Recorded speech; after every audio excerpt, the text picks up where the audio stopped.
بسم اللہ الرحمن الرحیم۔ سید یعنی اولاد نبی پاک صلی اللہ علیہ وسلم ہماری جان، ہمارے ماں باپ ان پر قربان، مگر میں خود ساری دنیا کے گناہ گاروں میں سب سے بڑا گناہ گار ہوں اور اپنے آپ کو سمجھتا ہوں۔ اس وقت میں فری میں جنت دلوانے والے پڑھے لکھے مولویوں کی بات نہیں کرتا، بلکہ ترغیب اعمال دلانے والے علماء کرام کی بات کر رہا ہوں۔ اگر سید گناہگار فاسق ہے، کیا تب بھی وہ قیامت کے دن ان کے اعمال کی پرسش خدا نہیں کرے گا، بلکہ وہ شفاعت ہی بانٹ رہے ہوں گے، جہاں پر انبیاء بھی نفسی نفسی کرتے ہوں گے؟ ایسا ہے؟ اگر سید فاسق بھی ہے تو لائق تعظیم ہے، اور اعلیٰ حضرت نے فرمایا سید کبھی کافر نہیں ہو سکتا۔ میرا ایمان ہے، یہ حق ہے۔ اس کا مطلب کیا یہ ہے کہ سید پر کسی کی تعظیم کرنا ضروری نہیں؟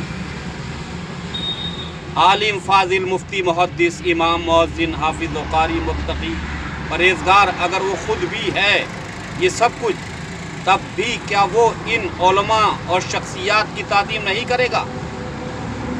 کیا ایک عام مسلمان یا پھر جو ان کا مرید ہے وہ مسلم بحیثیت مسلمان اس کی تعظیم سید پر ضروری نہیں ہے کیا؟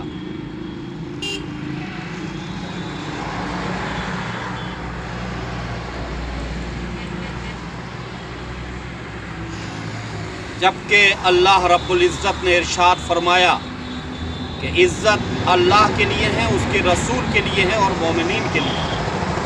اللہ کے یہاں تو مومن کے لیے عزت ہے، تمہارے یہاں کیا ہے؟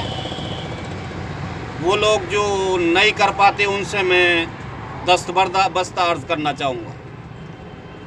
سید طالب علم ہے، اس کے اساتذہ ان کی تعظیم بھی کرتے ہیں، تب کیا ان سیدوں پر جو شاگرد ہیں ان کا ادب و لحاظ، جو ان کے استاد ہیں،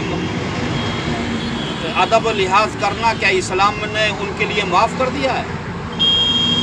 جبکہ میں نے باب العلم سیدنا سرکار مولا علی رضی اللہ تعالی عنہ کا یہ قول مبارک پڑھا ہے کہ اگر کسی نے لفظ کسی پہ غور کر لیا، اگر کسی نے مجھے لفظ علی الف بھی پڑھا دیا تو اس کا حق ہے کہ وہ مجھے بیچا دے۔ کیا اسلام نے سیدوں کو یہ بھی اجازت دی ہے کہ تم سید ہو، اب تمہیں کسی بھی چیز کی ضرورت نہیں، تمہاری دنیا و آخرت کی کامیابی اسی میں ہے؟ آپ سید ہیں، اسی وجہ سے آپ کی کامیابی دنیا و آخرت میں ہو جائے گی۔ حالانکہ قرآن نے کامیابی خاندان کی وجہ سے نہیں دی، بلکہ نمازی، متقی، ایمان بر غیب، ایمان بر آخرت، نزول قرآن پر ایمان رکھنے والوں کو وَأُولَٰئِكَ هُمُ الْمُفْلِحُونَ کی بشارت دی ہے۔ اعلیٰ حضرت نے ایک سید صاحب کے کاندھے پر پالکی میں بیٹھ کر کے سواری کی۔ ہاں صحیح ہے، پالکی میں بیٹھ کر کے اعلیٰ حضرت نے سواری کی۔ اعلیٰ حضرت نے اپنی پگڑی ان کے قدموں پہ قربان کر دی۔ آپ کیا اس سے پہلے سید کے عمل کو نہیں دیکھتے؟ وہ سید صاحب جنہوں نے اپنے وقت کے مجدد کو اپنے کاندھے پہ رکھ کر کے چلنا بھی ایک عالم کی تعظیم سمجھا،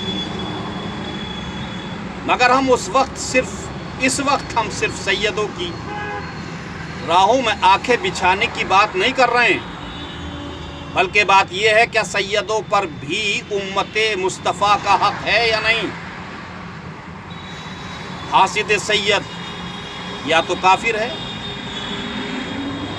یا ولد الزنا ہے، یا حائض بچہ ہے، اور بغض رکھنے والا سید سے کافر کی موت مرے گا۔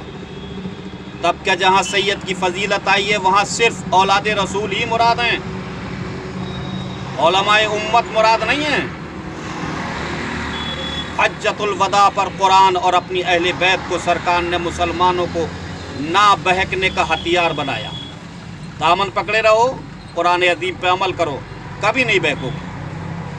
تب کیا علماء کو وارث انبیاء، وراثت انبیاء دے کر اسلام کو چلانے بچانے کا ذمہ دار نہیں ٹھہرایا؟